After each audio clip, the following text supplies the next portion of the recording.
లోక్సభ ఎన్నికల వేళ తెలంగాణ రాజకీయాల్లో రోజురోజుకు సమీకరణాల్లో పలు మార్పులు చోటు చేసుకుంటున్నాయి. ఇప్పటికే అసెంబ్లీ ఎన్నికల్లో ఓటమి పాలైన బీఆర్ఎస్ పార్టీ నుంచి కీలక నేతలంతా ఒక్కొక్కరిగా కాంగ్రెస్, బీజేపీ పార్టీలోకి వెళ్లిపోతున్నారు.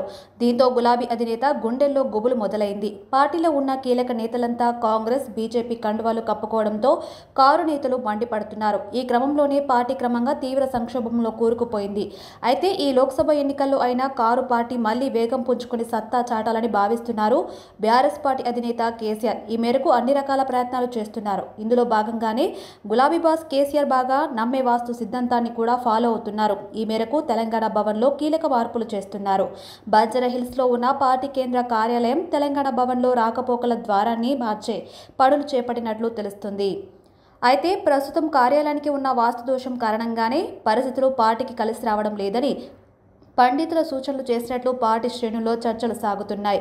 వాస్తు నిపుణుల సలహాలు, సూచనల మేరకు కార్యాలయానికి అవసరమైన మార్పులు, చేర్పులు చేస్తున్నట్లు సమాచారం. అయితే తెలంగాణ భవన్ తూర్పు అభిముఖంగా ఉండగా ఇప్పటి వరకు వాయువ్య దిశలో ఉన్న గేటు నుంచి రాకపోకలు సాగుతున్నాయి. అలా రాకపోకలు సాగించడం మంచిది కాదన్న పండితులు ఈ దోషానికి పరిష్కారంగా ఈశాన్యం వైపు నుంచి రాకపోకలు సాగించాలని సూచించడంతో ఈ మేరకు ఇటువైపు వాహనాలు వచ్చి వెళ్లేలా కొత్తగా ర్యాంపును సిద్ధం చేస్తున్నట్లు తెలుస్తుంది.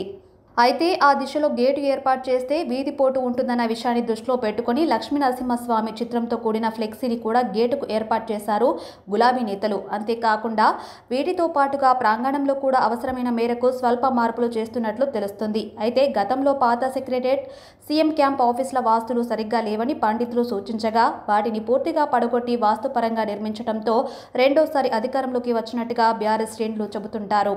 కాగా తనకు కలిసొచ్చే వాస్తు సెంటిమెంట్తో ఇప్పుడు తెలంగాణ భవన్లోనూ మార్పులు చేస్తే గులాబీ బాస్కు బీఆర్ఎస్ పార్టీకి ఎంతవరకు కలిసొస్తుందో చూడాలి మరి.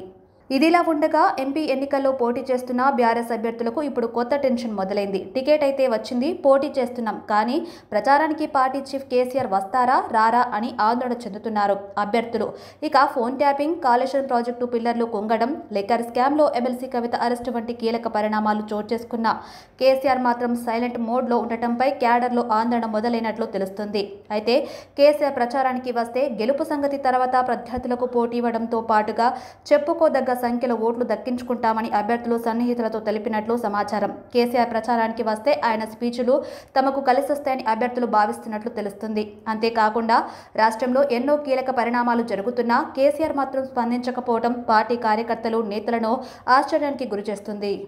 కవితను అరెస్ట్ చేసిన ఆయన స్పందించలేదు. కేసీఆర్ సైలెంట్గా ఉండడం కవిత స్కామ్కు పాల్పడినట్లు ఆమె తండ్రి ఒప్పుకున్నారనే మెసేజ్ వెళ్తుందని రాజకీయ విశ్లేషకులు సందేహం వ్యక్తం చేస్తున్నారు. ఇక ఎంపీ అభ్యర్థులుగా ప్రకటించిన కడియం కావ్య, రంజిత్ రెడ్డిలు పార్టీ మారిన వారి గురించి కేసీఆర్ మాట్లాడకపోవడంపై పార్టీ వర్గాలకు నిరాశ చెందుతున్నారు. రాష్ట్రంలో సంచలనం సృష్టిస్తున్న ఫోన్ ట్యాపింగ్ కేసుపై కూడా కేసీఆర్ స్పందించకపోవడం పార్టీ ఇమేజ్ను దెబ్బతీస్తుందని బీఆర్ఎస్ నేతలు అంటున్నారు. ఇటువంటి కీలకమైన అంశాలపై అధినేత సైలెంట్గా ఉండటంతో పార్టీ భవిష్యత్తుకు నష్టం కలుగుతున్నదని యోచిస్తున్నారు పార్టీ నేతలు.